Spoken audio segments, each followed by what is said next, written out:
Good afternoon and welcome, and good morning and good evening, depending on where you are. Welcome to this new online policy roundtable on the G20 in a time of geopolitical upheaval, organized by the European Parliament Research Service together with the European Parliament in ASEAN.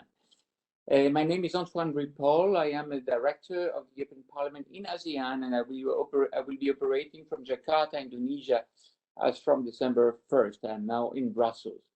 The G20, or the Group of 20, is an intergovernmental forum comprising of 19 sovereign countries, the European Union, and last September also at the 18th G20 summit, the Indian Prime Minister Modi announced that the African Union has been included as a member of the G20, making it the 21st member. 24 years ago, in 1999, in response to several world economic crises, the G20 brings together industrialized and developing economies to discuss key issues in global affairs, such as international financial stability, climate change mitigation, and sustainable development. The group is recognized by analysts as exercising considerable global influence, yet it is also criticized for its limited membership, lack of enforcement powers, and for the alleged undermining of existing international institutions. The G20 represents 80% of the world's economy, but how effective is it at addressing global challenges? How has India's presidency navigated tensions in an era of superpower rivalry? And is the world's premier economic forum hamstrung by differences between its developed and developing members? With the international system at the historic inflection point, our event today focuses on the G20's role and relevance, as well as on the presidencies of a quartet of rising democracies from the global south, as we call it now, Indonesia last year, India currently, and in the next 2 years, Brazil and South Africa. So many questions that our distinguished panelists will debate and answer during this event, and I thank them all for their time today, as well as our moderator from EPRS, Elena Lazaro. But to begin with, I'm glad to introduce European Parliament Vice President Nicola Beer, who kindly accepted to give opening remarks to our discussion. Nicola Beer has been a member of the European Parliament since 2019. She is Vice President of the European Parliament with competencies in regards to relations with Asia and Oceania. She represented the European Parliament at the G20 Parliamentary Speakers Summit in Delhi and Jakarta recently, and I invite you all to send some questions on the chat function, as Mrs. Beer will be able to stay only a few minutes after her remarks to answer them. So without further ado, Vice President, the floor is yours.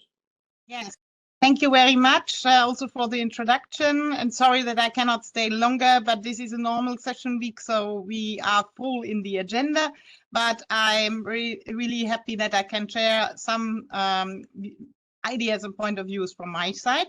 I think that the group of G20 has evolved greatly from when it was formed in 1999, following the East Asian financial crisis, as a forum for finance ministers and central bank governors. In 2008, you know it, the G20 was elevated to the level of the heads of state or government and invested with an important task to tackle the burgeoning financial crisis. Now, the G20 agenda has expanded beyond macro financial issues to tackle a wide range of topics, including refugees, terrorism, climate, health, and development. It represents an attempt to build an exclusive format for economic and political multilateral governance, including not only the most developed economic countries, it was already mentioned, but also the heavyweights of the global south. G20 is a strong pillar of multilateral cooperation and a key partner for the European Union in addressing global challenges. Important part of the G20 architecture is the parliamentary arm of the G20. You would not estimate that I say something else, but I think really that this parliamentarian diplomacy is an important point we should strengthen. And it was taken the form of annual parliamentary speakers meeting, so-called P20. The first was organized by Canada in 2010 P20 meetings have not taken place every year, and not all G20 member states attend every meeting. I think this is a little bit a pity, and we should look that especially European Union is present. European Union is a full member of G20, and the European Parliament is full member of P20, along with parliaments of 3 EU member states, so France, Germany, and Italy. European Parliament is keen on attending these summits to demonstrate its commitment to the democratic accountability and transparency of the process. But we have to speak also to our member states really to take up this opportunity so that the Europeans all together are really strong there. We always see strong delegations, especially from China and Russia. And so if you have 50 people on the other side, and then you come with 2 assistants, we are 3, it's not the same impression. It's not the same picture in that. And it was mentioned, I have had the privilege to represent President Metsola in the European Parliament at the 8th P20 in Indonesia last year, and a month ago at the 9th Parliamentary Summit in India. The meeting in Indonesia was tense due to the strong disagreement about Russia's war of aggression in Ukraine between the EU and like-minded countries. So we were aligned not only with the Europeans, but of course with the US, Australia, and others on the one hand, and Russia and China on the other. No joint declaration was agreed last year, especially for this reason.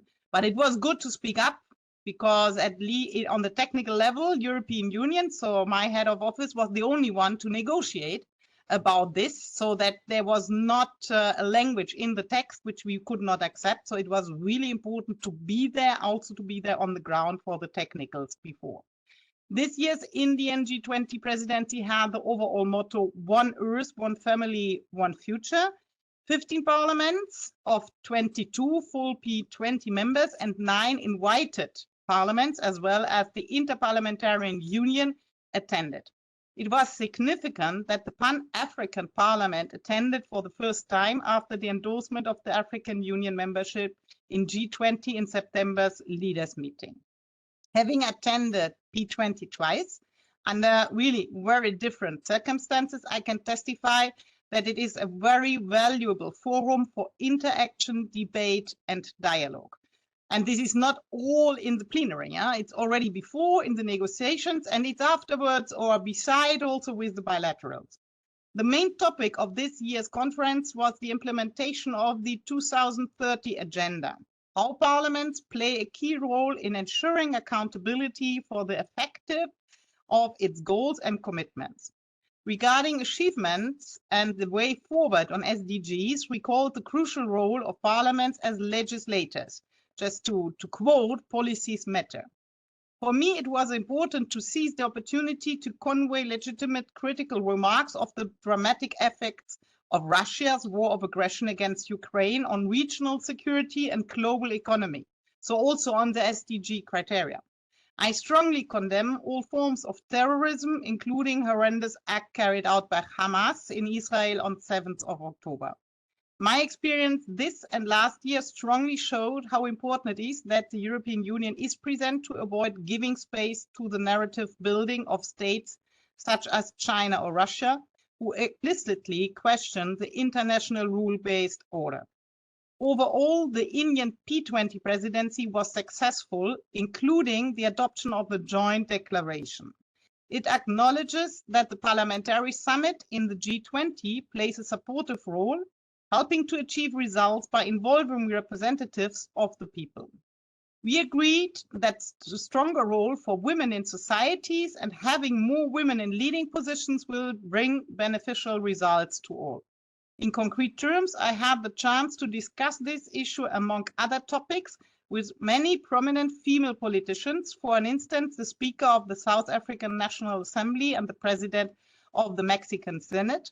And of course, we had also on board in our papers for the discussion points of our diplomatic service, of the Parliament, as far as, for example, free trade agreement negotiations are ongoing, just to explain also on the parliamentarian level. Contrary to the last 2 P20 meetings, this year meeting took place a month after the G20 summit. The Speakers' Summit could become even more visible, in my opinion, relevant and effective if it were held closely prior to the Leaders' Summit and with a more interlinked agenda. This way, parliamentary exchanges would better contribute and shape the G20 decision-making process. In conclusion, I would like to stress that it's very important for the European Parliament to be an active participant in the P20 process.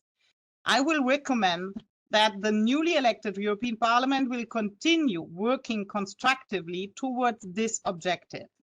The European Parliament and like-minded countries must show presence to avoid giving space to others, such as China and Russia. The direct involvement of senior parliamentarians in the parliamentary diplomacy structure of P20 offers an interesting and fruitful method to bring democracy and the voice of the people into the G20 global governance architecture.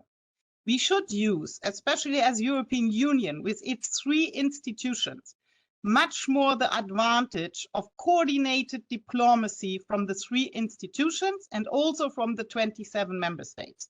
So to build up closer relationships, to set clear lines, also red ones, for our policies, and to reform international rule-based order. We already installed as a parliament a new department for parliamentarian diplomacy, so we should use it, but this means also to use it in advance of such meetings. Coherent common strategies of European Union in this case is very important. And I really speak, when it comes to our foreign affairs, I speak about common strategies of all the institutions for our policies towards the external relations. So a little bit, you can sum it up, same message, different channels to deliver. I'm convinced this would make us stronger, more influential, and also more influential in geopolitical stormy sea. So thank you that we can discuss it also with some questions now. Thank you so much, Vice President, for this interesting discussion and a good way to begin our discussion later with the panel. I just have 2 questions for you, and I don't see yet someone in the question in the chat function. But my 2 questions are easy. One, if the G20 did not exist, would you reinvent it, or would you invent it, and what would you change in the current format? And my second question is on the role of the parliaments. Do you believe, what do you think we could change in order to parliamentarians to be more effective, more audible in the global process? I believe that at the moment it's hard for parliaments to exist because the voice is very much taken by the executive branches. So what could you advise based on your experience of what parliament could do better to be better heard by citizens and by government, by the way? Thank you. I have the impression that we do not use the soft power of the parliamentarian diplomacy we could use. And I saw it when I attended the first meeting in Indonesia. We even didn't align beforehand because we were even not aware who is coming and who is not coming. So it was quite complicated to coordinate on the ground, seeing, okay, the US is there, France is not there, a pity Germany is not there. And I think we should coordinate it earlier. We tried it this time, it went a lot better. Also just on the technical level with WhatsApp groups when it came to the discussion about the draft of the declaration. But I mean, if I see that, yes, the Netherlands, also Spain as attending, so as invited guests were there, but once more, Germany and France, 2 big economies in our club, were not present. I mean, yes, they had somebody from the embassy, but these are not the colleagues who can speak. And so it's important, for example, that Italy at least was there with both chambers. So we really need, for every European country involved, somebody on the ground, because then you have speaking time. Then you can also make common plans how to reach out in the bilaterals, because this is not possible. The time is too short to have everybody also for the European Parliament in a bilateral we are interested in. I mean, we focused on those who are against the background of our current geopolitical situation, against the background of the current ongoing negotiations. On those we thought would be a priority.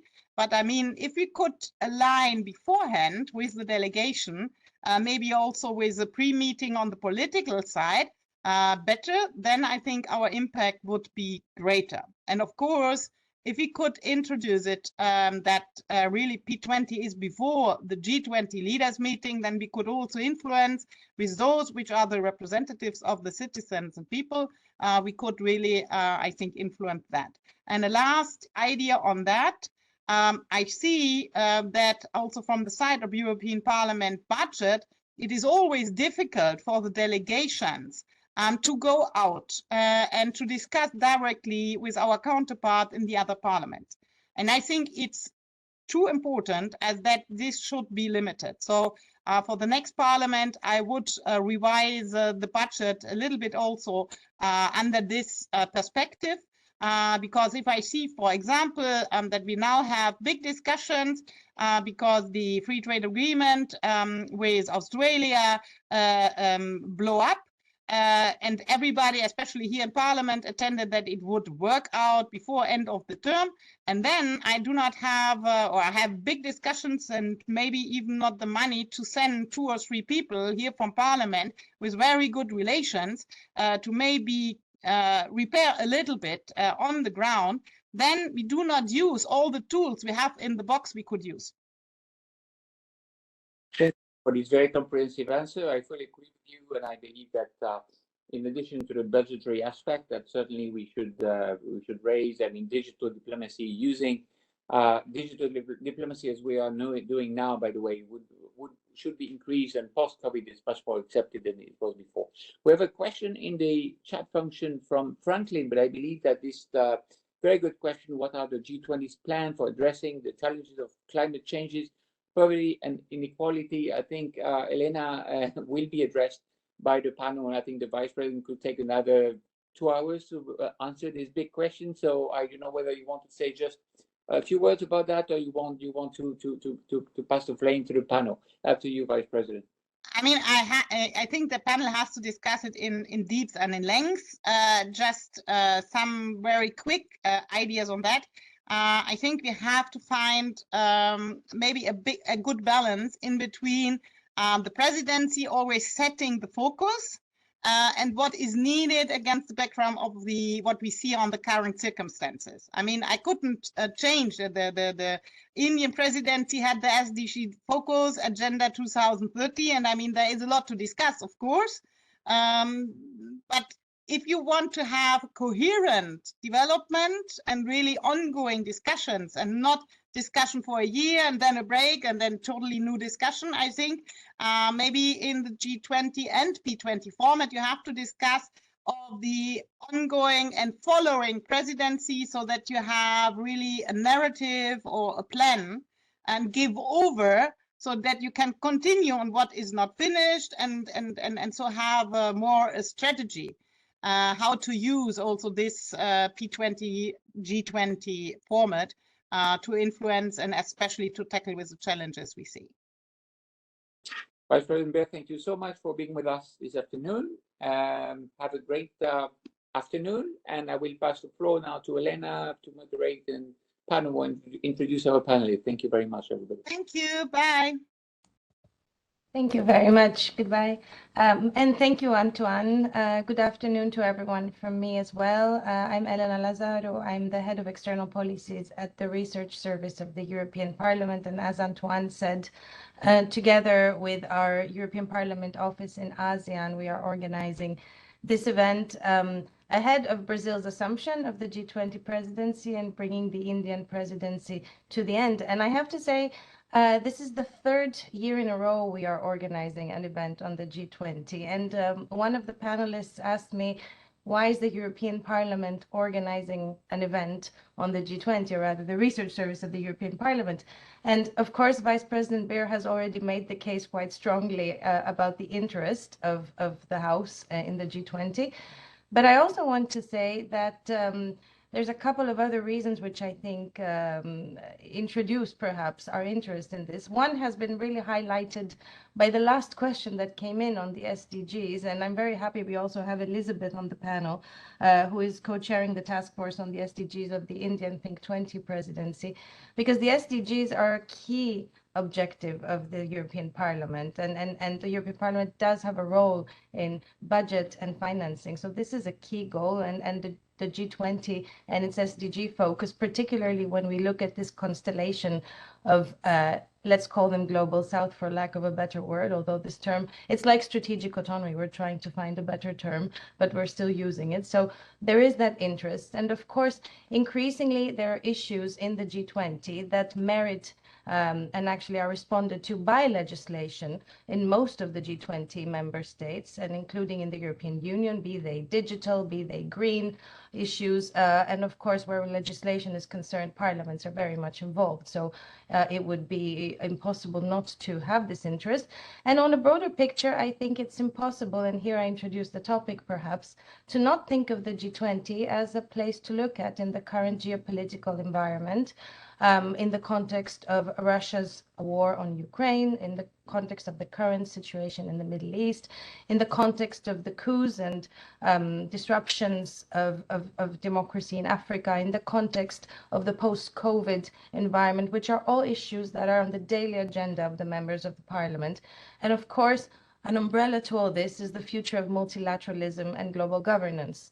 And the G20, together with other organizations and fora, others more formal, others less, is of course a place that we are also looking at, as the panelists and those countries that they come from are looking at, for the future of international cooperation, be that regulatory, be it diplomacy, and how we move forward. So I think in this context of geopolitics, there is interest, and it seeps into the majority of debates and decisions that are made, be they on external policies or internal policies.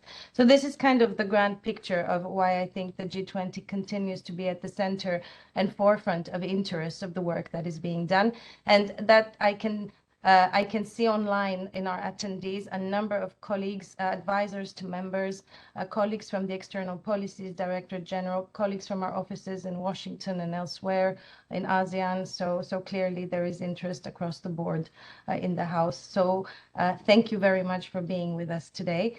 The Vice President has set out, I think, very well the issues that we would like to discuss. They are, of course, about content and about the technicalities. What can the G20 achieve? Which areas should we be looking at? But she's also talked very much about the difficulty and of achieving common language in declarations, which is something that we've been seeing.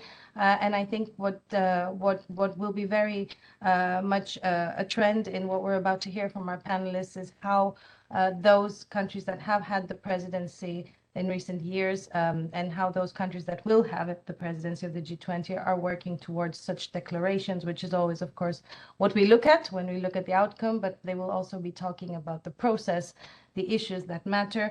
And of course, it is of great interest that we have a series of 4 presidencies coinciding with roughly the year that Russia launched its war on Ukraine, that are all, again, from the so-called Global South. So we're going Indonesia, India, Brazil about to assume the presidency, and then South Africa.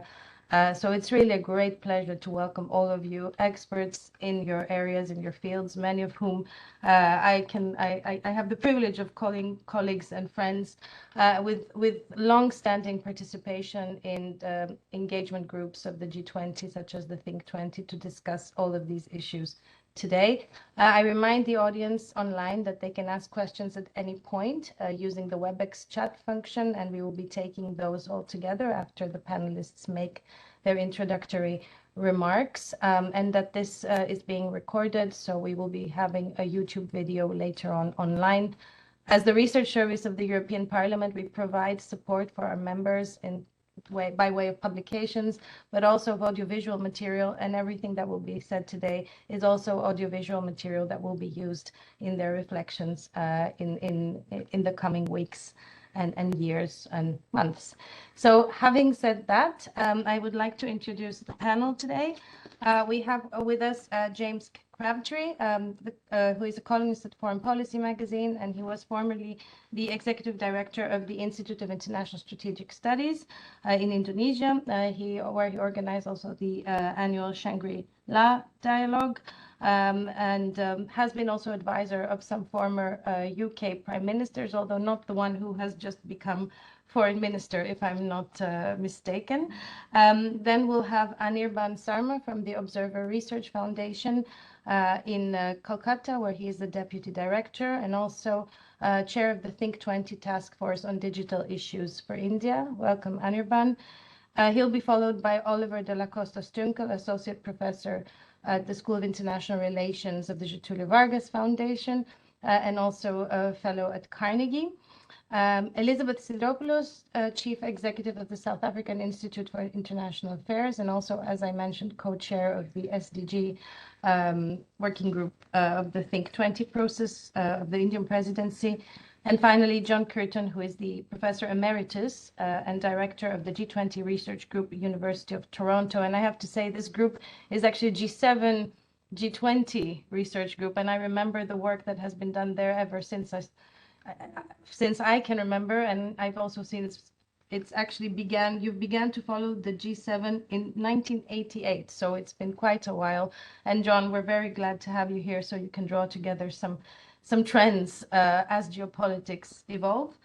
Our speakers will introduce their first set of thoughts for about 7 minutes each. I'll stop you by chat when you're at minute -1. I hope you're looking at the chat. And then we'll go to Q&A with the audience and myself. So I'll start with James. We're following roughly the sequence of the G20 presidency. And James, you wrote an article which I think is a very good way to introduce the topic, because Indonesia assumed the G20 presidency in the year where Russia launched its attack on Ukraine. And you wrote an article shortly after about how Indonesia's G20 presidency ran the risk of being sort of threatened by these events and by what they would mean for global geopolitics. So you were perhaps the first to link what then became the bifurcation of the world with the G20 process. So to you to comment on the Indonesian presidency, on how the geopolitics affected it, and any other thoughts you might have to share with us today. Thank you very much. Thank you for the introduction, Antoine. Thank you to colleagues. Yes, let me try and do a few things. I'll talk about Indonesia. I also want to talk about the challenges the G20 faces and then what flows from that in terms of the kind of configurations that have replaced it. But I think it's worth, the initial reflection, the framing of this event is that the G20 is terribly important, which it is, but I think it's important to be realistic and to note how much less functional the G20 has become in a very short period of time. If you go back to when you mentioned that I used to work with in the offices of Tony Blair and Gordon Brown. So in 2008, around the time of the global financial crisis, the G20 was the critical body that helped coordinate the response to the global financial crisis. It was at a G20 meeting that the rescue package was agreed. The G20 was the body that was necessary in order to begin to solve that enormous global crisis.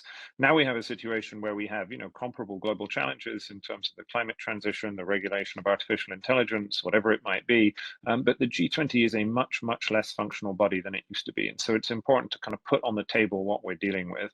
And I'll get into the reasons for that in just a second. Just to remind everyone about Indonesia. So we had India this year, Indonesia the year before.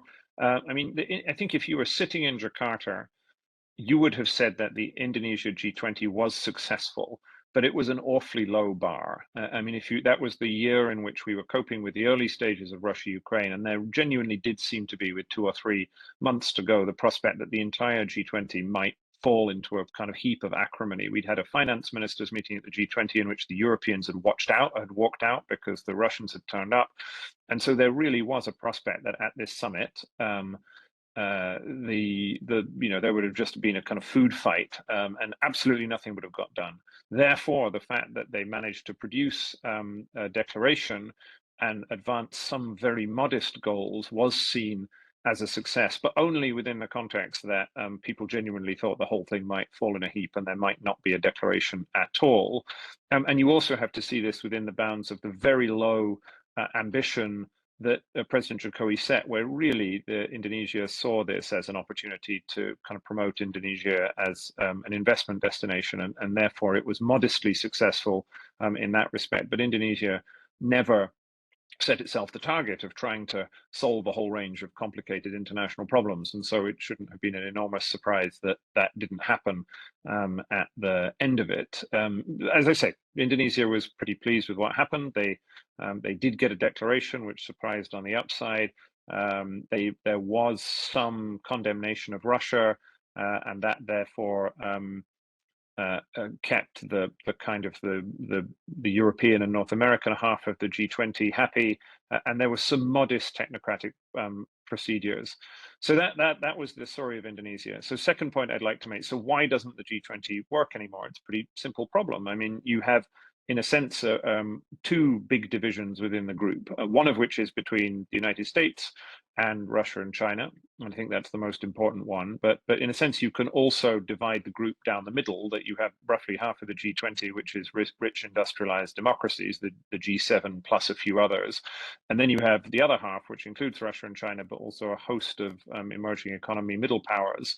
And so within that, you just have a configuration in which there's a lot of diversity of membership. The principal problem is the fact that it contains Russia and China on the one hand, and the United States on the other. I remember Singapore's now president, formerly senior minister Tharman Shanmugaratnam, who's a technocrat of great skill and normally a very even-tempered fellow. The only time I've ever seen him almost close to anger was when he was trying to develop a G20 expert working group looking at ways in which the G20 could coordinate the response to the next pandemic. So, learning the lessons from the previous pandemic, what would you need in order to have a rapid response, reaction, enhanced medical procedures, something that clearly on a cost-benefit analysis would have been a no-brainer. You spend $100 billion, but you could save trillions and trillions in pandemic costs. And he said it was just impossible to make any progress because if the United States or the Europeans proposed something, then the Russians and the Chinese vetoed it and vice versa. And therefore, even on something that was reasonably uncontroversial, progress was extremely difficult. And so I think you have to see that it's very hard to use the G20 as a body to make progress when that is the case. So let's look at two final things to close. So what is the value of the G20, given it is not plausible that the G20 anymore is the kind of body that it was in 2008, and what will augment it, what other things are going to come alongside it. So in a sense, it does, I'm not saying that the G20 is useless. The G20 has a number of functions. It's just coordinating enormous high-level international responses to the world's most critical challenges are not most likely to be among them. So the G20 is a forum for bilateral meetings. At the moment, we're about to see the APEC meeting between Biden and Xi, but we shouldn't forget that the first and only Biden-Xi meeting happened at the G20. And so simply the fact that you bring together all of the world's most important countries, they might not be able to agree anything collectively, but it is a useful forum diplomatically, not just at the leader level, but also at the foreign and finance minister meeting. If you look around the world, the moments in the year when these people come together tend to be at the leader, foreign minister and finance minister level around the G20. And so that in and of itself is important at the bilateral level. It's also important at the kind of mini multilateral level. So if you look at one of the things that did get announced at probably the most significant thing that got announced at the Indonesia G20 wasn't a G20 initiative, but it was the Just Energy Transition Partnership for Indonesia, which was a kind of offshoot of the G7, but it got kind of hammered through the G20. So you have useful subgroups that can be brought together at the G20 that can do things that are useful. You don't need all of the 20. You can get groups of 7 or 6. Sometimes that's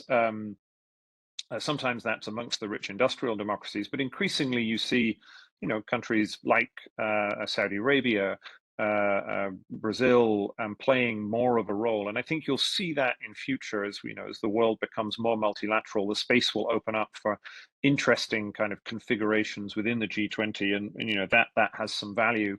I think there are a couple of other things. I mean, really uncontroversial things can be advanced through the G20. I mean, things like debt reduction is quite controversial because, in a sense, it involves people blaming China for the fact that some of these countries are indebted. But nonetheless, there are some things that are uncontroversial, and it also allows the kind of the advancement of important narratives. So I don't want to step on Anirban's toes, but in the India G20, then the push on digital public infrastructure, I think, was a really interesting example of this.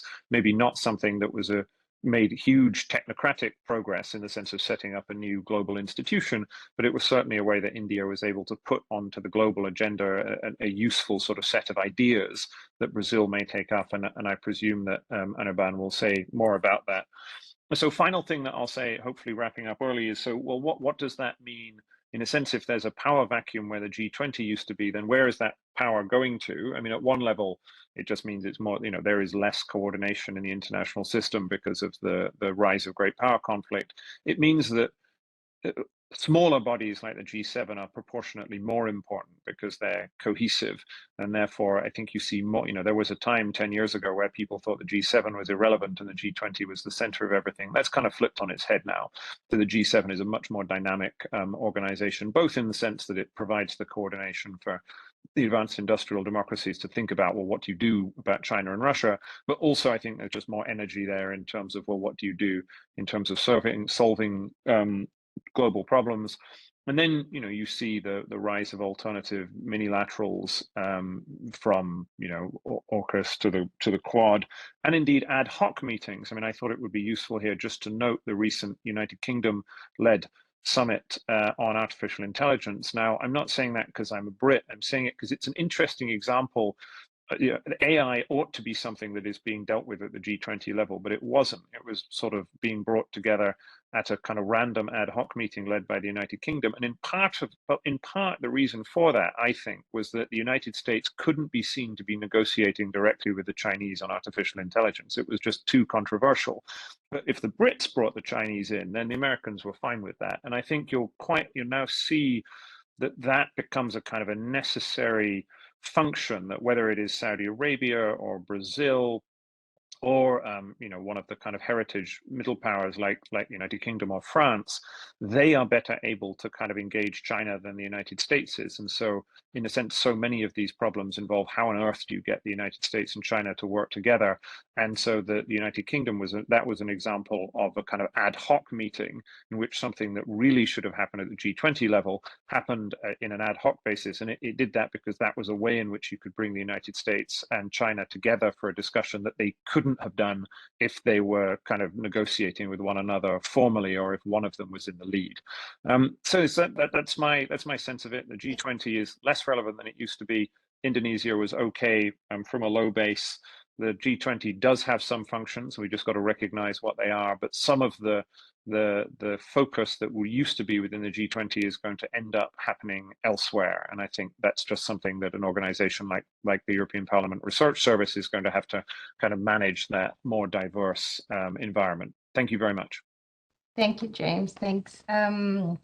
Really interesting there, and I note some of the functions you made very clear that the G20 has, and that perhaps even the G7 doesn't have, such as bringing bilaterals together that perhaps are not as like-minded as those within the G7, but also, coordinating on technical issues across countries that may not have the same priorities. And I note there your point on infrastructure, because I think all the 4 countries that we're going to be speaking here about today do share that focus on infrastructure, digital, but also your point about the ministers coming together, and obviously minilateralisms and flexibility. And yes, we are looking at that. We had been in our defense since before this current environment.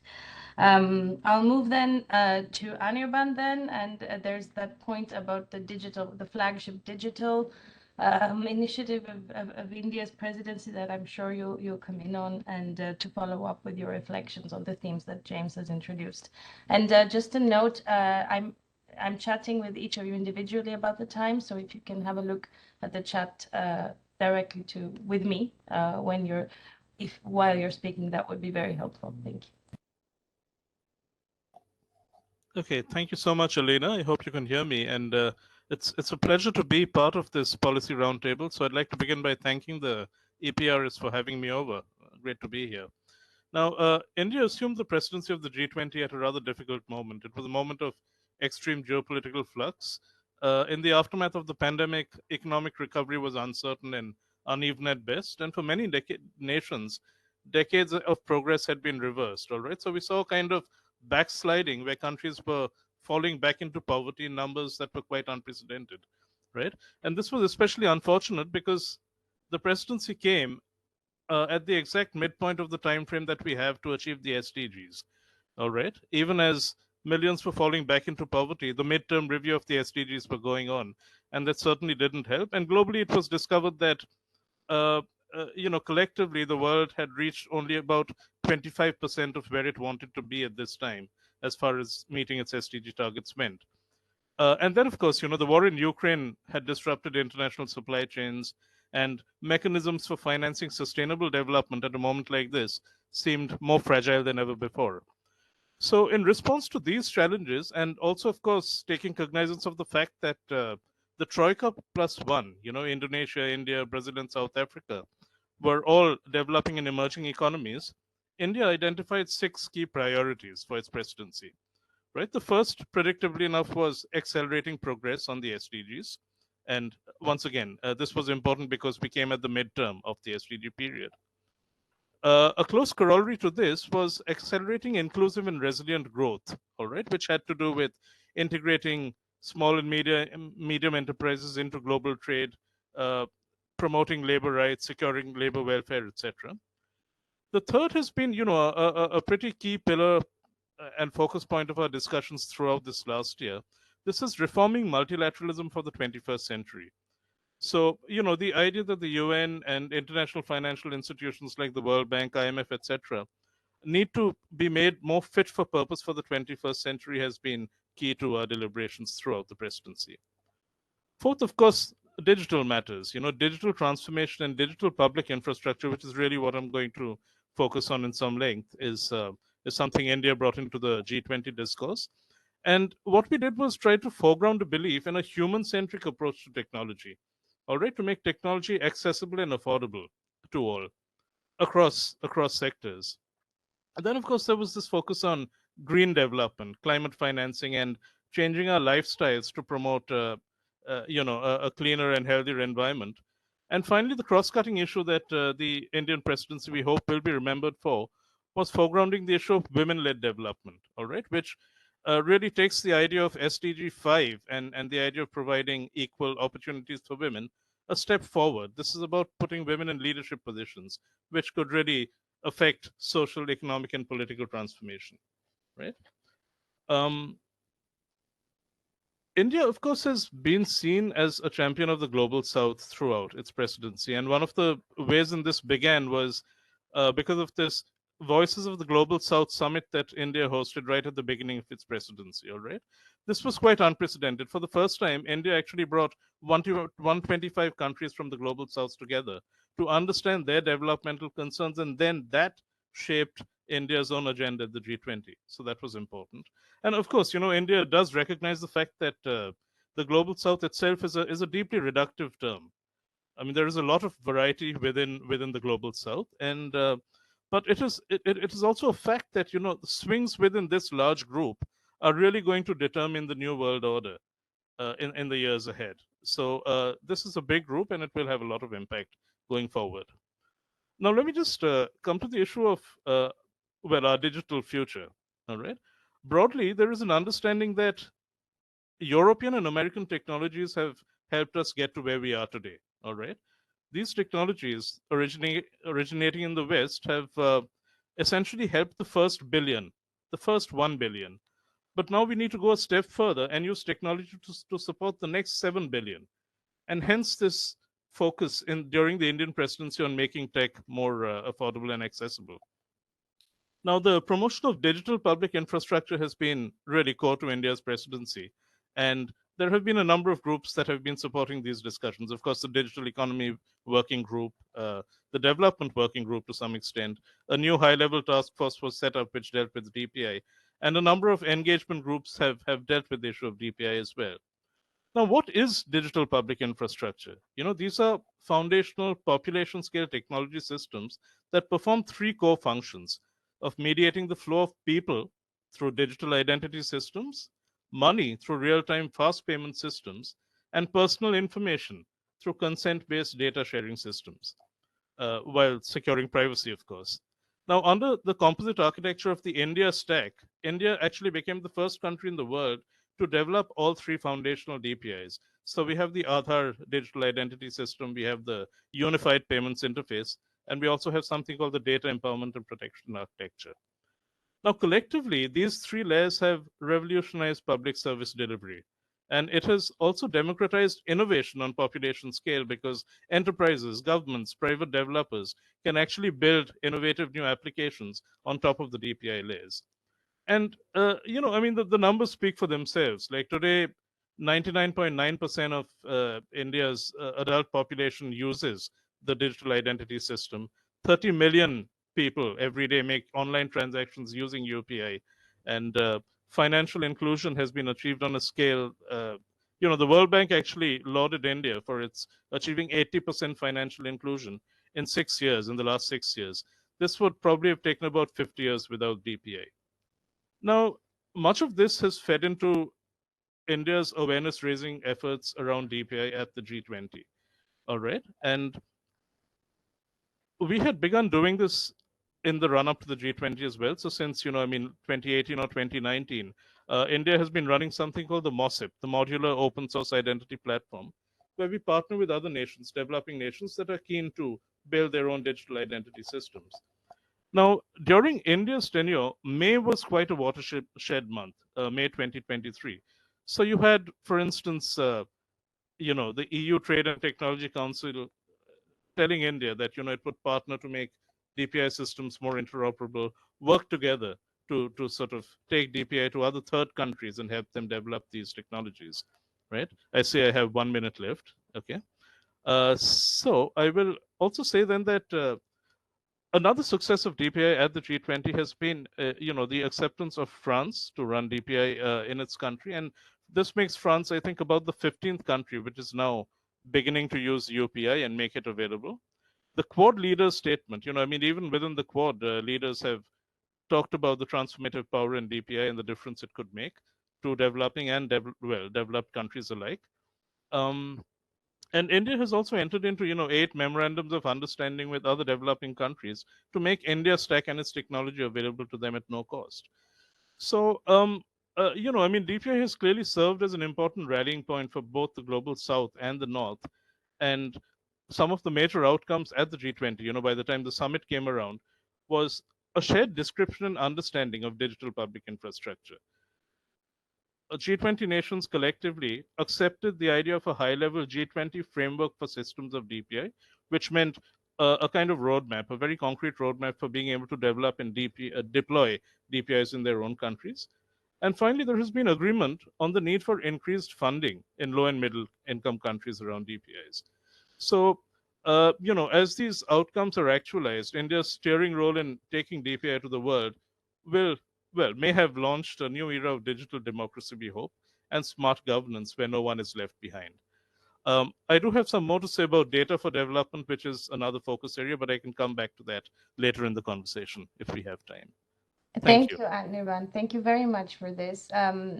I have to say at this point that we will probably have you back because my colleague Angelos Delivorias, who has been instrumental in putting this panel together, is working currently on not 1 or 2, but 3 pieces that we're doing on India and trade and tech. So I think we'll definitely come back to you on another occasion for more expertise on what India is doing. But I think a very important point here is how a major democracy, but a middle-income country has used something that is internally an achievement and make it the flagship of its G20 presidency. On the technical side. So I think that's a very interesting point about the G20, and a very good way to turn to Oliver now, as Brazil is about to assume the G20 presidency, and many of the same concerns that India as a major democracy has on infrastructure, digitalization, climate concern are shared by Brazil. But Brazil is also at the same time in a moment of the second, not the second presidency, but the second version of presidencies of a leader that is very much known for his involvement in geopolitical issues. So, Oliver, how do you see Brazil taking on that agenda of the Indian presidency? Will there be continuity? Do you see President Lula coming in with new issues, going more to the geopolitical side? I know it hasn't started yet, but it would be great to have your thoughts on some of these issues. Thank you very much. Pleasure to be part of this conversation. And I've already learned quite a lot through the intervention so far.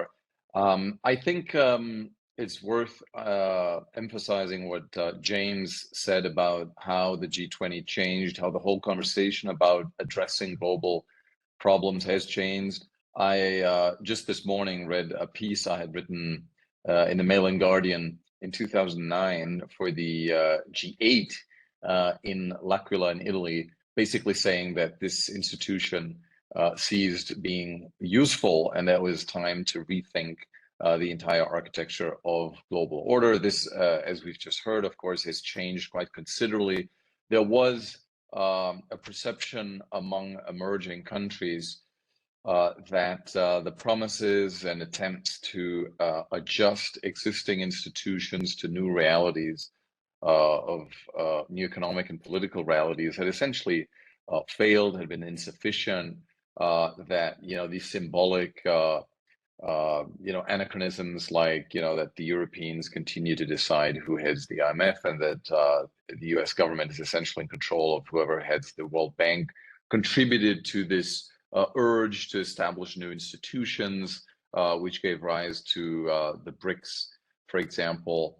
But I think now, looking a decade on, a lot of these new initiatives have also been, to some extent, frustrating and haven't really fulfilled some of the expectations that were articulated back then. And in a way, it's interesting. If I could sort of summarize the majority of the conversations I've had with Brazilian government officials, but also among fellow scholars in Brazil about Brazil, the G20 presidency, it's really all about how can we make this into a big showcase and how can we shine, and how can we attract investment. There's big debates about nearshoring, friendshoring, power shoring, and Brazil is just a little bit too far from the United States to be sort of first on the list. So that there's a sense that countries like Vietnam and Thailand and Mexico have actually benefited more. So the idea is kind of, the world is changing. How can we utilize the G20 to tell a good story?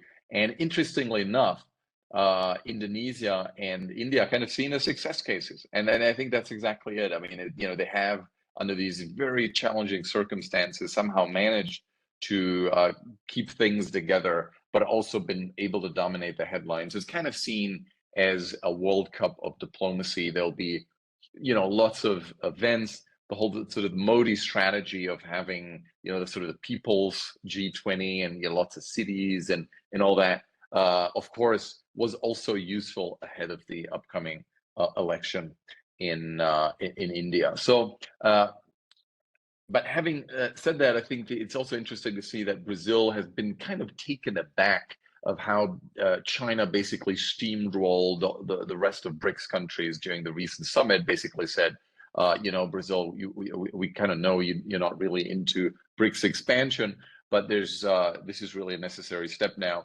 Brazil's condition for allowing BRICS expansion is to not, if possible, include anti-Western members. Now, Iran ended up being, is now will be a BRICS member starting in January. There's also kind of a perception that these new institutions do present limitations.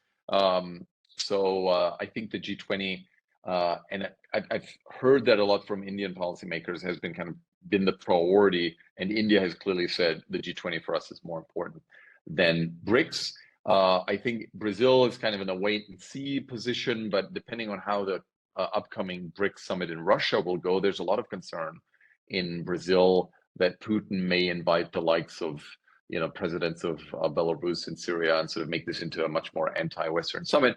I think in Brazil, we may see the same dynamic that we've seen in India, that is, let's prioritize G20, which for us is a more comfortable place than the BRICS. Now, of course, to what extent can the G20 actually address global challenges? I think we all agree that we're in a much more challenging situation, not only domestically, internationally, because of the return of great power politics, but also because we're in a situation of higher policy volatility domestically. We've just emerged from the dark days of anti-globalism, and if the United States, can tell us something, is that we're not safe in a way. We may return to these days during the next electoral cycle. The United States will vote for its next president in November, and soon after that, the Brazilian G20 summit will take place. So planning for these things has become also more difficult, because the world will basically head to the polls next year. Millions and millions of people in major democracies during 2024 will vote. So it's really kind of difficult also to anticipate what the big developments will be. There's war in Ukraine, there's tensions involving Taiwan, there's a completely unpredictable situation in the Middle East. And I think that is making these summits also more difficult. Of course, Brazil will focus on three issues: social inclusion, the fight against inequality, energy transition, sustainable development, and finally, the reform of global governance institutions. These are seen as priorities from a Brazilian perspective for the world, but also three areas where Brazil expects to somehow utilize its or strengthen its strategy of projecting itself and strengthening the Brazil is back narrative, which is, of course, sort of the key strategy that the government has pursued since Lula became president early this year. Brazil is also organizing the BRICS. In addition to the G20 summit next year, Brazil is organizing the BRICS summit 2025, the COP30. But it's important to remind ourselves that the current government sometimes still treats these things, or in internal debates, as if Brazil was still that emerging power of the 2000s. And I think it's important also to recognize the limitations of Brazil. It has basically been through a lost decade. The pandemic has affected Latin America more than any other region in the world. We've basically had zero growth over 10 years. A lot of political instability across the region. Worker productivity is flat. So Brazil is actually not an emerging power right now. It's a stretch, and it's amazing for me to see how many op-eds around the world still describe Brazil as such. I hope it will one day again become an emerging power, but the share of Brazil's GDP of the global economies has actually been declining for years, and would have to dramatically and sustainably change its growth trajectory to come somewhere near Asian growth rates in order to change that. And I find that a somewhat difficult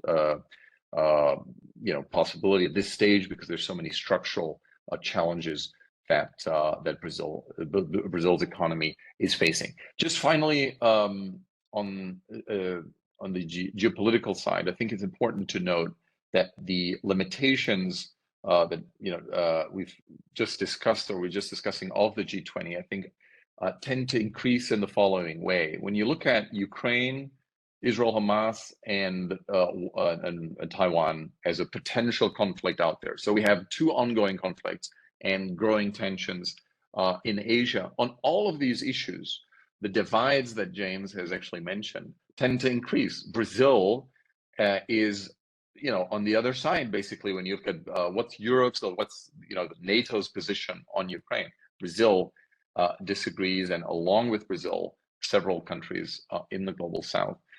When you look at the Israel-Hamas conflict, in addition to actually being terrible for Ukraine, because of course the entire global south is accusing the West of double standards and hypocrisy, because the way that the West has been reacting to Russian violations of international law, are very different from what we're seeing to Western reactions to what's happening in the Middle East. Of course, these are very different situations. I'm just kind of talking about how the global South is seeing this, not how it actually. I'm not making a judgment here, but this tends to increase or drives a deeper wedge between the G7 and global South countries. And if there were to be a conflict involving Taiwan, I would expect there again to be a deep division between NATO countries and large developing countries in the global South. So I think we must expect that some of the difficulties the G20 is facing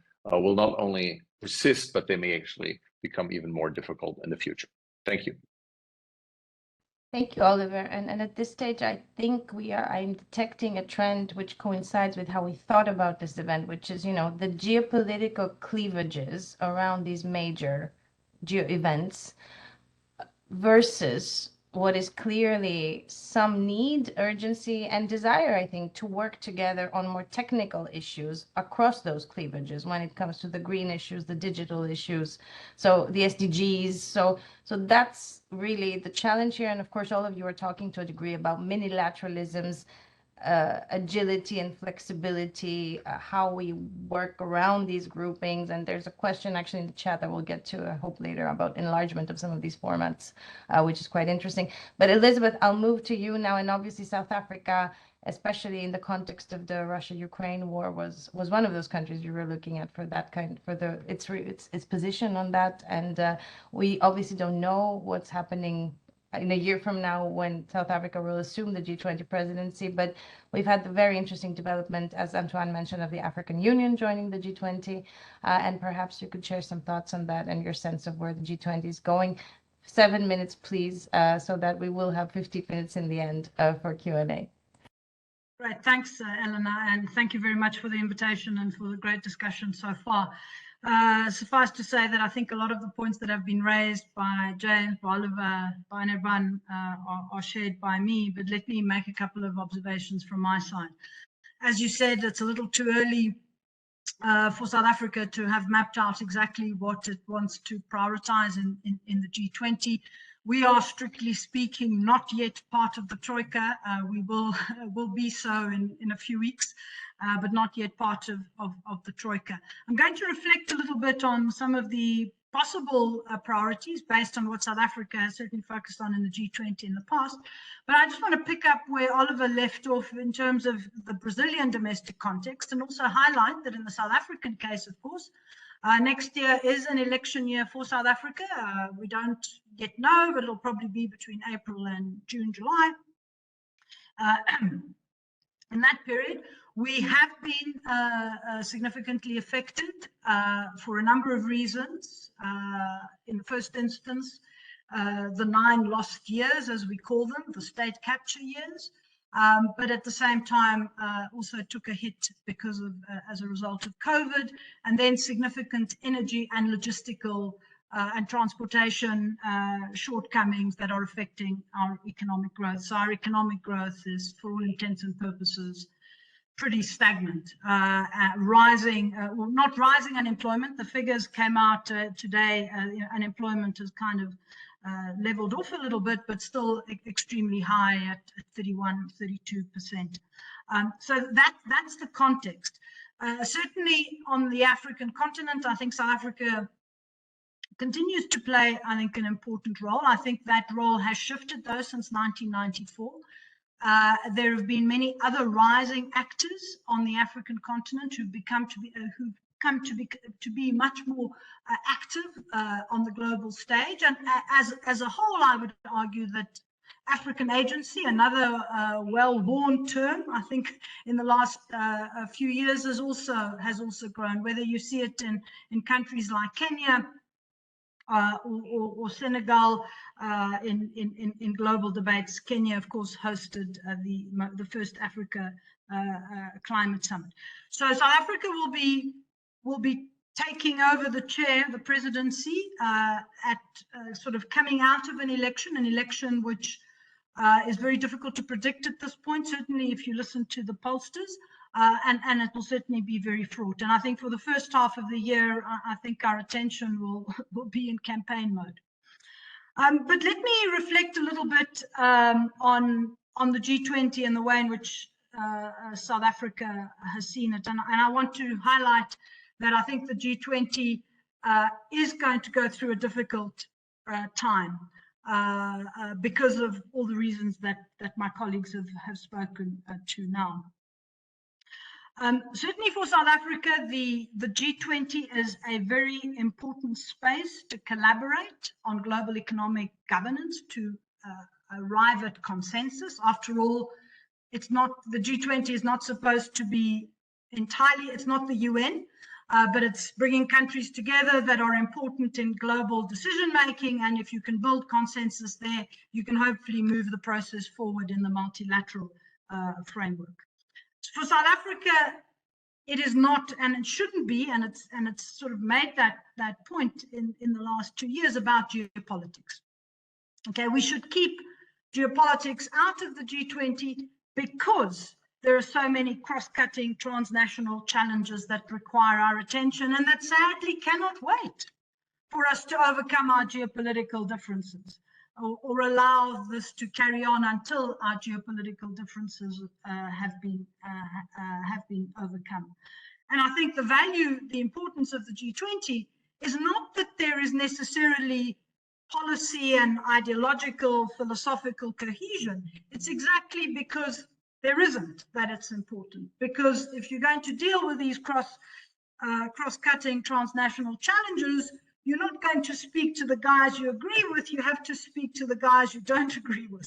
And I'm here paraphrasing also, I think, what President Mandela had said once. Okay, you gotta work on something with, you gotta build compromises among competing and differing opinions. So I think that's very important. And in that context, one can, and I'll make that statement in terms of reflecting some of the perspectives of developing countries, is that if the focus on the communique at the end of the Leaders Summit is really about whether you're going to get a particular type of language on a particular conflict into the document, at the end of the day, and if you don't get a document, you don't get a communique, at the end of the day, how is that really going to help both the conflict and the transnational challenges of climate change, of pandemics, etc., that you're having to deal with? The next point I want to make is that while South Africa sees the G20 as a very important forum, it does not see it as a substitute for the United Nations. Now, the problem with that is that the United Nations is currently a bit hamstrung. And so you can't really move things. You can do a lot in the UN General Assembly, but that has clearly limited enforceability, and the Security Council certainly is paralyzed. That then moves to the issue that I think all of us, all the 4 developing country presidencies agree on, that the need for reform of the multilateral institutions is well overdue. In the BRICS context, when the BRICS was first established, just over 10 years ago or so, global governance reform was an important dimension. And certainly in the IFIs, there was an attempt to try to push through reform. And there's some really interesting studies that have come out analyzing that period that looks at BRICS financial statecraft. And so there were attempts by the BRICS to push through reforms by working within the institutions. That didn't really work. It was taking too long. And then you saw sort of 2012, 2013, 2014, the emergence of parallel institutions, not in the strict sense, but institutions that could provide alternatives because the process wasn't moving quickly.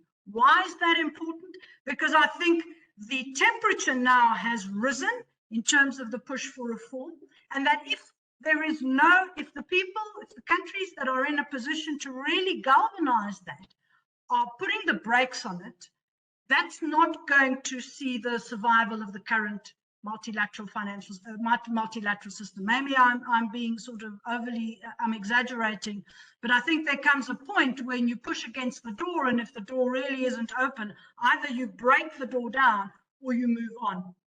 So I think that's an important point to reflect on. The next point I want to make. Elizabeth, sorry, but I'm going to ask you to wrap up in the next minute. Yeah. So obviously, as far as the African Union is concerned, I think that's a very important addition to the G20. I think the hard work starts now, both in terms of how we are going to manage it structurally and from a process perspective, as well as from in terms of the African Union priorities. Let me just very quickly run through the possible priorities that have been important for South Africa in the G20 and which I think have resonance also in the AU. I think critically the issue of climate and just energy transitions, the issue of financing climate, I think is big, and the quality of finance, not just the quantity of finance. South Africa has also pushed very hard over a number of years for the issue of illicit financial flows, and particularly trade misinvoicing. That affects your ability to deliver on the SDGs. If sort of $89 billion leaves the continent every year. I think the issue of inequality is probably going to be important, just because South Africa is the most unequal country currently in the world, and the issue of debt, of developing country debt, and the fact that the G20 common framework has not been successful and certainly not been fast. I'll stop there. Thank you. But now I'm happy that I think you should have had an extra minute, because in this last comment, you're answering the question that was originally asked about what the G20 should do on climate change, poverty, and inequality that was left over. So now I consider it answered. But really great points there also. Should the geopolitics be kept out? I think this is at the core of this discussion. But interesting point as well about climate being at the heart of what could potentially be an agenda for the South Africans, because it's been there with India. There's Brazil in the middle, which for obvious reasons I would assume would have this in mind. And then, of course, moving to South Africa, it remaining on the agenda could make it a flagship issue across the presidencies. And as you very well said, climate is at the core of most of the SDGs, if not all being completed. So thank you very much for this, Elizabeth. Now, John, you've heard a lot. You've been looking at the G20, G8, G7 for years. So what's your takeaway from this whole discussion looking to the future? I'll ask you to go to 250 or for the next 6-7 minutes here. And if you would agree, speakers, since we went a bit over time with the beginning, we could take this to 10 minutes after the originally planned time if you are available, so we can get some questions in, those of you who can. So John, to you. Thank you, Merci. Let me provide an overview of G20 governance from then, the beginning to now. Since its start in 1999, the group of 20 systemically significant states has produced great success in governing the global financial system, economy, and much else. But it now faces much greater demands for global governance that it is struggling and failing to meet. So I agree with James. The G20 was designed and created by the finance ministers of the United States and Canada in 1999 in a response to the Asian turned global financial crisis unfolding then. Its carefully chosen members were the, quote, systemically significant states, those that contained the major capability and international connectivity that together let them both create a global financial crisis from their domestic failures and cure it when it arose elsewhere. The G20 had two distinctive missions: to preserve and promote financial stability and to make globalization work for the benefit of all. And since its start amongst finance ministers and central bank governors, and then leaders to control the bigger, broader, faster American-turned global financial crisis in 2008, it has successfully produced financial stability but has failed to make globalization work for all. So on the first, its finance ministers and central bank governors failed to foresee or forestall the American-turned global financial crisis that exploded on September 15th, 2008. Leaders matter. But its leaders then quickly contained that crisis at their first four summits. They then prevented the escalating regional European financial crisis from going global at their subsequent summits from November 2010 to June 2012. And from then to now, for over a decade, we haven't had a global financial crisis, thanks to the G20. And they've maintained this record despite unprecedented geopolitical upheavals, led by the first war in Europe since 1945, and now the Hamas terrorist attack on Israel on October 7th. But they must still remain vigilant about new financial crises, potentially coming from the plunging property market in China and the soaring deficits and debts in the United States. Then its second mission of making globalization work for all, the G20 did get off to a good start, but then faltered and has now clearly failed. And I think we all largely agree on that. At its Seoul summit in November 2010, the G20 pivoted to focus on its second mission. It launched the Sustainable Development Consensus with a new emphasis on sustainable development and green growth. It helped the world reach almost all of the 8 Millennium Development Goals by 2015, and it led in launching the broader, fully inclusive 17 Sustainable Development Goals and making a strong start to deliver them by their due date in 2030. But then from China came the devastating COVID-19 pandemic in late 2019.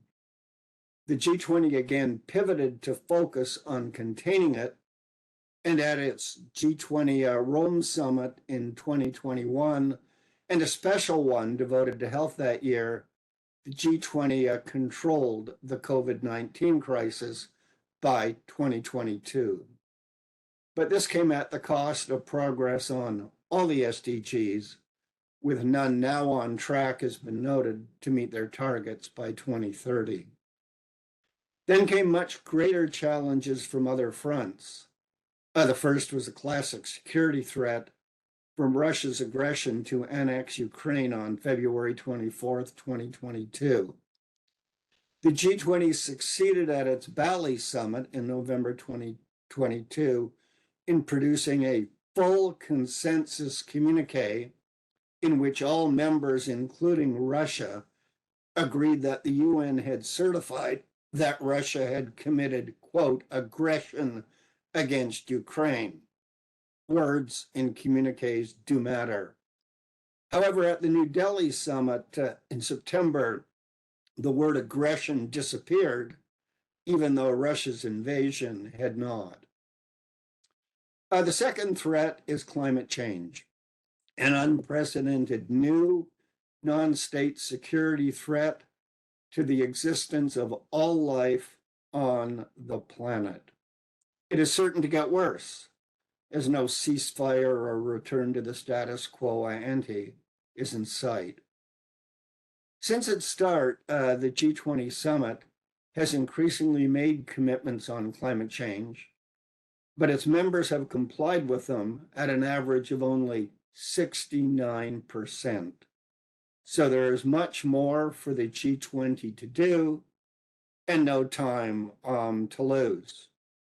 Mr. Modi was right to call another summit a week from now, but it's focused on development, not sustainable development, not climate change. President Lula admirably has made climate change and its control the top tier priority of his summit, but we can't wait a year from now for him to deliver a successful summit fully focused on climate change. So G20 leaders should come out of semi-retirement and get back to a full-time work, 2 scheduled summits a year, as they did at the beginning, and it worked. Thank you. Thank you very much, John. I mean, that was when you started, I couldn't believe you could run us through the whole history in 6 minutes or 7, but you did. And you also brought in the very interesting topics of compliance, which we haven't gotten to yet, and commitments. But also that the plea for 2 summits. And if I add this to Vice President Beer's suggestion that the new parliament should be more involved and we should have more budget for such things, I think we already have a policy proposal agenda coming out of this this webinar. Now, thanks very much for these points. I note that we have about, let's say, 15 minutes for Q&A, and we already have a couple of questions in the chat. The first of which is relating to the G20 and BRICS expansion that have been mentioned, if it's also time to expand the G7, and particularly with Indo-Pacific representation such as Australia and South Korea. And I'll get to James to respond to that first in a minute, because it also links to the area that you look at, but also because I know you have to leave earlier than the rest. And then there was a question about the SDGs, which Elizabeth has addressed to a degree. Myself, I would like to come back to the panelists to ask, what do you think is the make it or break it issue for the G20 in the coming 2 years? Is it geopolitical? Is it a total disagreement about the ongoing conflicts? Or is it lack of, inability to agree on some major policy topic? What's the one issue? And then Antoine wants to come in with a question of himself, of his own, to the panel. Yeah, thank you, Elena. Just a question. I have the feeling that after World War II, we had kind of an agreement on the fundamentals, and maybe I'm naive about that it's not. But if you take, for example, the question of the universality of rights, on which it looked like until maybe 10, 15 years ago, everybody agreed. Now it looks like the human rights have become Western rights, and China would have its own rights, which I don't know what they would be, but maybe they are. So I'm wondering whether we have not lost our common language, and that creates a lot of complications in all more technical issues like digital AI infrastructure. So is the fact that we are not agreeing anymore on basic fundamental ideas or principles like we apparently did after the war? Does this complicate the work of the G20 or the G8? Thank you. And I've had one more question that just came in. So this would be for it's on the link between the BRICS and the G20. And the question is the BRICS used as a forum for the BRICS members to coordinate on their G20 agendas? So one of you could pick this one up, perhaps. So let's go to James. And in the meantime, I'll remind the audience, if you want to get your question in last minute, you can still write it in the chat and I'll somehow weave it in. So James, to you. Thanks. That's great. Very quickly. So G7 expansion. Yes. So there have been proposals to create a G7 group of 9, adding Australia and the Republic of Korea. I mean, I think that would be reasonably sensible. But the reason that these things don't happen is that there are, sort of dynamics between the members. So the Japanese don't tend to want the South Koreans to come into these things, and in general, the smaller groupings don't want to dilute their influence by getting larger. So. I think it's possible that you could see that, and there have been a few other proposals, but there are some barriers. In terms of your point about the challenge for the G20, I mean, I don't think not as if there's a kind of crisis. I don't think anybody really expects the G20 to kind of perform miracles. I suspect that the best case scenario is that, in a sense, each country's G20 is a little bit better than the last one, and you somehow instead of hoping for a revolution, you iterate with each with each next step. So the Indian G20 was more substantive than the Indonesian one. The challenge, I think, is that as Oliver has said, that Brazil is kind of underperforming on the world stage. So the idea that Brazil will be able to do as much with the G20 as India seems to me quite unlikely. I mean, India was in a very unusual position. It has reasonably good relations with Russia, and all of the West is just dying to be nice to India. And so you saw that in the way that the communique happened, which is the West basically caved because they didn't want to be seen to be raining on India's parade. And sort of that was how they managed to get through they sort of caved slightly on Ukraine in order to be supportive of India. And the view in the West was that, India was important for India's G20 to succeed, and no one in the West wanted to be the one who was not going to make that happen.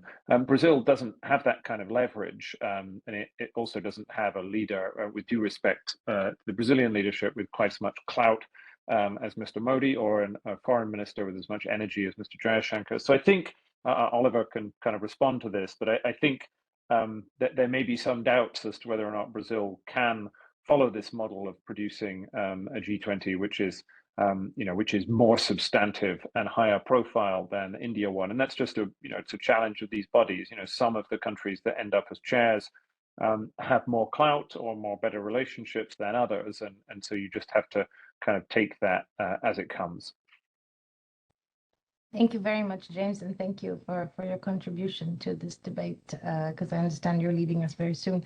For the rest, I think I'll go in reverse order. So I may start with John and then go backwards. I suppose you may want to take the question on expansion of the G7. And you're muted. 5, that India alone met the criteria for becoming a G7 member. You have to be a major power. You have to be a democracy. It's even more true now. So the G7 should expand to add India as a full member. India is increasingly behaving as if it's a member of the G7. So let's recognize reality and bring it in. Secondly, the most critical issue, as I've suggested, is climate change now and a year from now. And here I'm much more optimistic than Oliver about President Lula. He said from the beginning, at the end of the Delhi summit, again at the United Nations, that his #1 priority is climate change, referencing extreme weather events that were killing Brazilians at home. And now the Amazon is drying up. It's dying. He'll have no choice if he wants his economy to survive in order to stay the course on that. I'll just say one big question in my mind, his parallel priority was equality. It was ecology and ecology, and he specified food, health, gender, people of color, indigenous people. My question is, will he put the two together so it's a summit which really does deliver the just transition, justice, equality transition to our clean energy future? Brazil is a clean energy superpower. India is a dirty coal-fired one. Thank you, Oliver. To you, and I suppose you also have to respond to the latter comment on climate.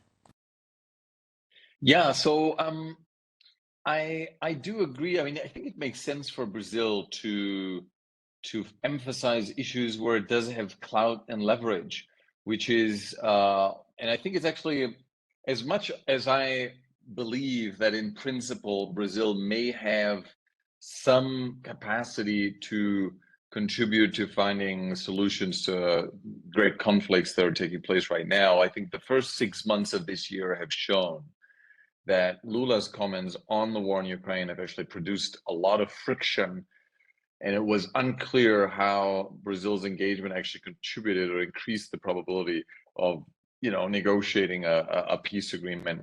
And I think that was kind of understood by the Brazilian government. And I think that we've had a number of kind of hiccups. For example, when Lula said he would absolutely guarantee that Vladimir Putin wouldn't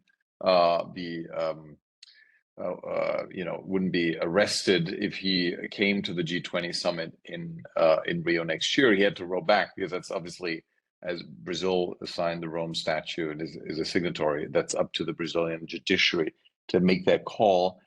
So there's kind of an interesting tension between, on the one side, Brazil wants to sit at the table of the powerful when geopolitical security issues are being discussed at the same time, and also kind of doesn't want these things to interfere in its G20 summit or during its G20 presidency, because all these things are occupying tremendous bandwidth.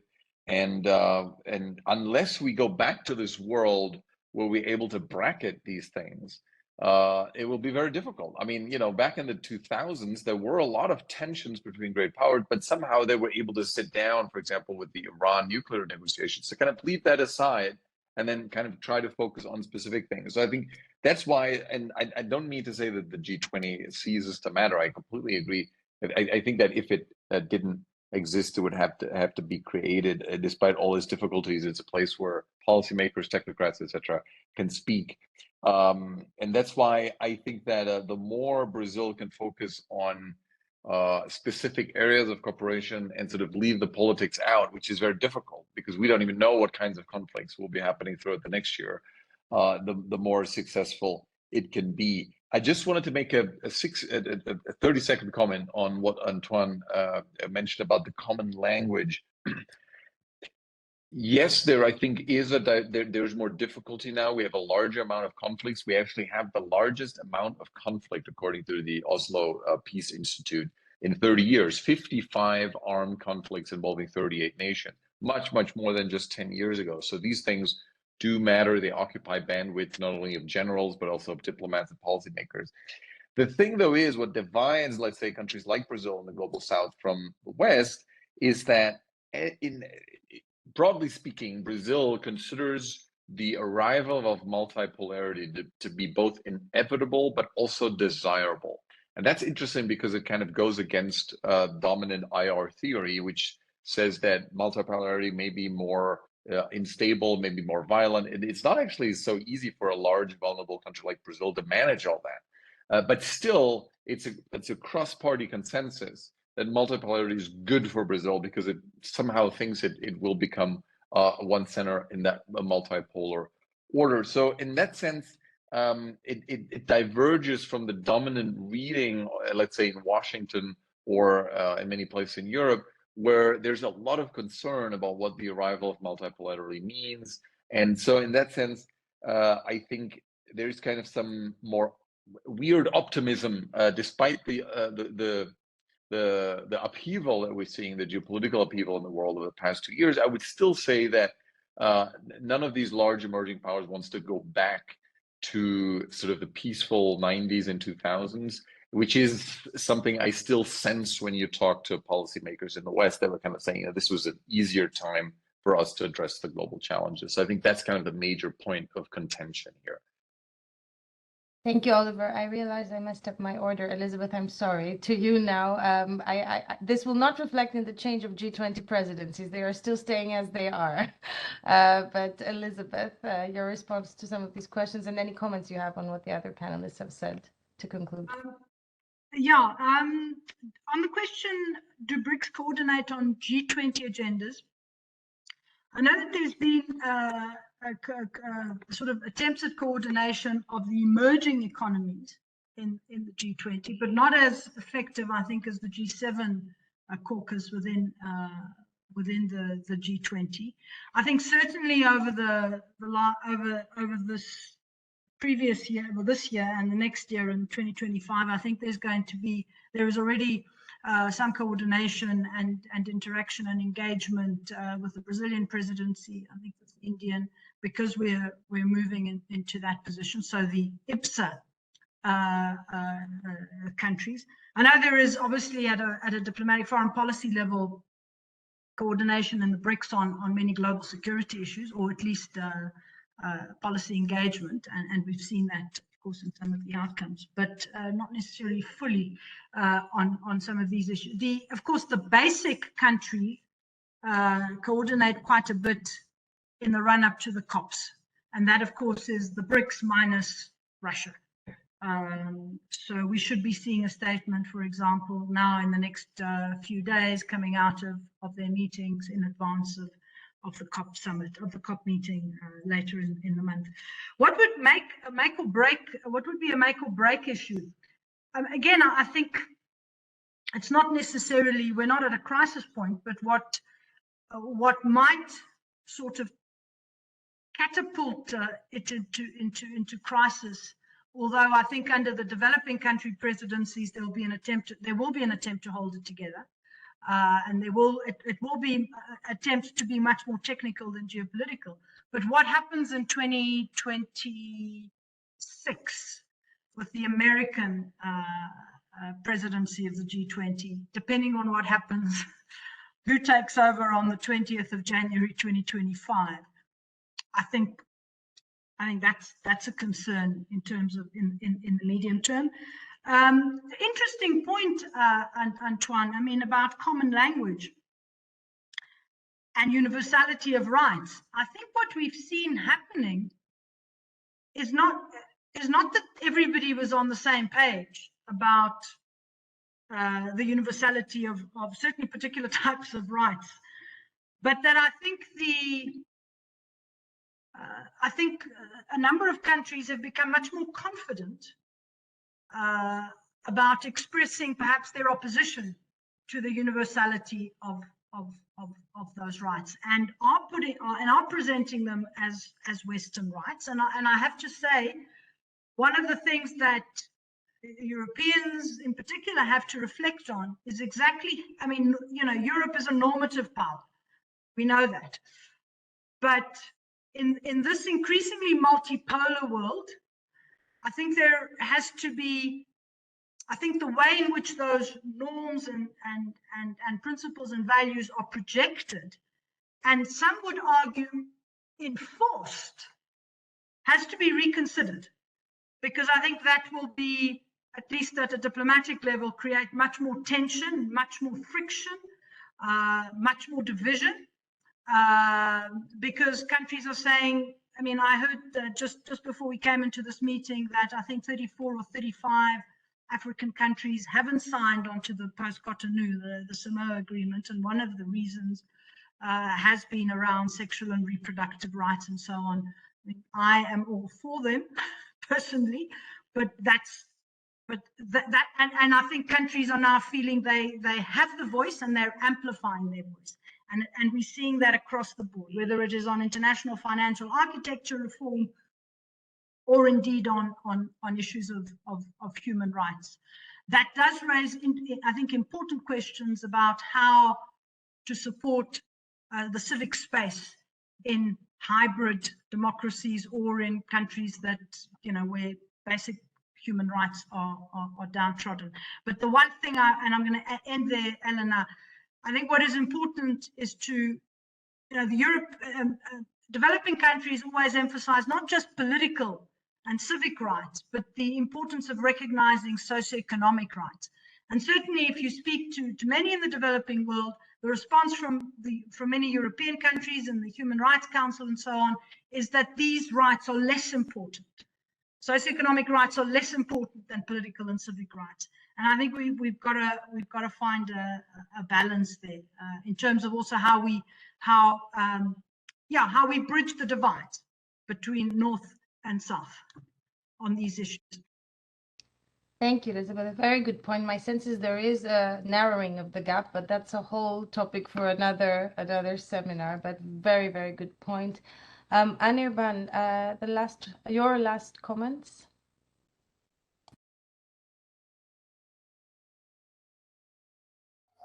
Yeah, thank you, Alina.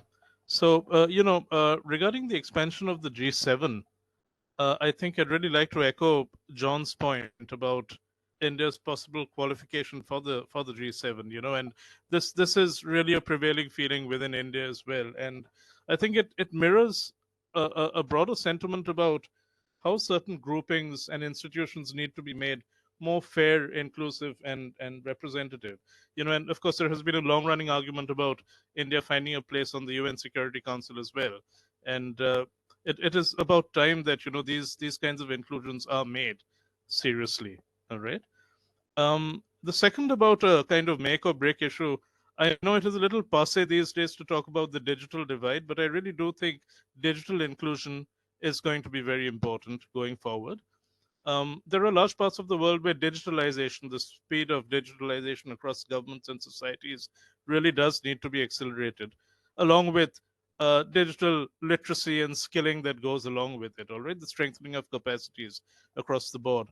But, that is not to say that emerging and disruptive technologies, James talked at length about AI. These critical and emerging technologies certainly need to be developed. But even as we promote innovation at the top, we need to spur mobility at the bottom. That's very important, and that is what digital inclusion tends to do. Now, in another 7 years, the SDGs will have come to an end, and we will have moved on to some kind of post-2030 agenda, right? Now, in the MDGs and the SDGs, technology has always been seen as an enabler. There is an assumption that it is somehow built into all the existing goals and targets. But if a concerted effort is to be made to accelerate digitalization, perhaps this merits a target or an indicator or a goal of its own. So perhaps in the post 2030 agenda, that is something we could work towards. Concrete targets about how the digital divide can be bridged. All right. And I will just conclude with a rather unrelated point, which stems from Vice President Beer's point about how the G20 can actually be used to advance newer kinds of narratives. If we look back upon the Indian presidency, I think one of the major successes is that it has made the idea of the global South attractive once again. The South is normally defined entirely in terms of negatives. This is a bloc which is defined by poverty, misery, misgovernance, bad governance, and whatnot. But this is also where digital transformations are taking place. This is where climate action is taking place. This is where women-led development is gradually becoming a reality. Now, this needs to be recognized as well. All right. So that is really a rather positive point I'd like to make. And there are numbers to support this. India, for example, has a 2-ton carbon per capita emission rate. Yeah, that is roughly 1/10 of the OECD countries. Just to give you a small example. Thank you. So this is a reality in this part of the world, and that needs to be recognized. Thank you, Anirban. And thank you for concluding with what is rather a make it issue rather than a break it issue, because I think in these times we do need optimism. And if I may draw the link, perhaps in the digital, we can also find some response to Elizabeth's comments about social rights and economic rights. There's a lot there to be explored. So I'd like to think that we're ending this session on a positive note, thinking of topics that can be taken forward with global consensus, if there still is such a thing in our time and age, or that there should be at least. I take away so many interesting points from your interventions, and we will be using those in our work as we look to a year ahead, which, as many of you have said, is marked by an unprecedented number of important elections in major democracies and hybrid democracies around the world.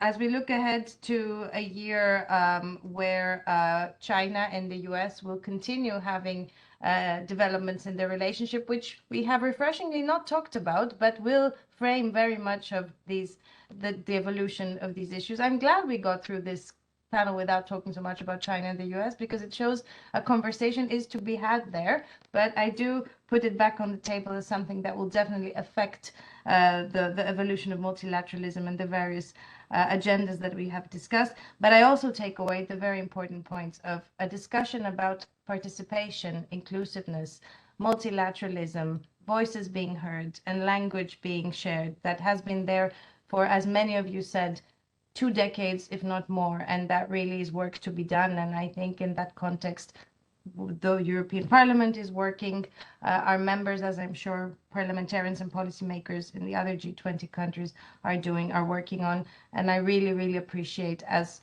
the audience does, all the comments that have been made. I have to say, There has been an array of positive comments coming to me through the chat from the audience. Everyone is very excited about this discussion, so we hope to have you back in this or another format. I'd like to thank my colleagues Angelos Delivorias and Anne-Cécile Charlier for co-organizing this, and the Directorate General for Parliamentary Partnerships, which Antoine is here to represent, but also Director General for External Policies of the European Parliament, which is our close collaborator in everything we do on external policies. Thank you for bearing with us for the extra time. Looking forward to seeing everyone in the new G20 year. So as of 1st of December, when I can practice my Portuguese and we can all discover whether Lula did indeed put climate on the agenda as we were expecting to. Many, many thanks to you all on behalf of the European Parliament's Research Service. And a final note to the audiences that are very loyal. Tomorrow we have another event on the future of Ukraine, Ukraine 2030, organized by our Foresight unit. And in a couple of weeks' time, we will have an event on the Sustainable Development Goals in collaboration with our office in New York at the UN. So I hope to see many of you there from Europe and from abroad, and have a very nice rest of the day, whatever that may be for each of you. Thank you very, very much.